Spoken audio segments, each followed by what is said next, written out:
বৃহস্পতিবার ঈশান নামাজের পরে বিছানায় গিয়ে একটি আমল করুন, সকালে উঠেই আপনি ফলাফল দেখবেন ইনশাআল্লাহ। বৃহস্পতিবার একটি পবিত্র দিন। এই দিনে যদি কোনো বান্দা ইবাদত করে এই দিনের রাতে আল্লাহ রাব্বুল আলামিন কবুল করে নেন। প্রিয় ভাইরা আমার, এই কথাগুলো আপনারা শেয়ার করে দিবেন। শোনার মাত্রই আপনি আমল না করে সওয়াব পেতে পারেন। কিভাবে জানেন?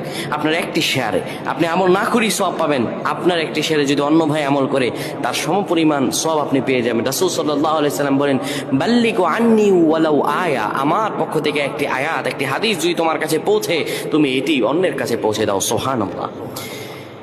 বৃহস্পতিবার যখন হয়ে যায়, দিন গিয়ে যখন রাত আসে, ওই রাতটা বৃহস্পতিবারের নয়, আরবি নিয়মে রাত আসে আগে, দিন আসে পরে।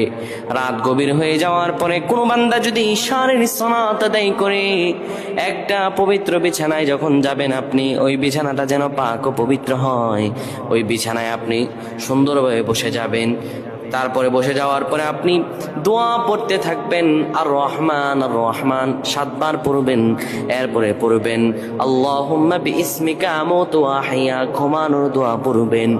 এরপরে বুকের মাঝে আপনি দুরূদ পড়ে 10 বার মনের আশাগুলো নিয়ে আল্লাহর কাছে দোয়া করে পবিত্র বিছানায় ঘুমিয়ে যাবেন। আমার আল্লাহ মুহূর্তের মাঝে আপনার দোয়াগুলো কবুল করে নেবেন। আল্লাহুম্মা আমিন বলেন।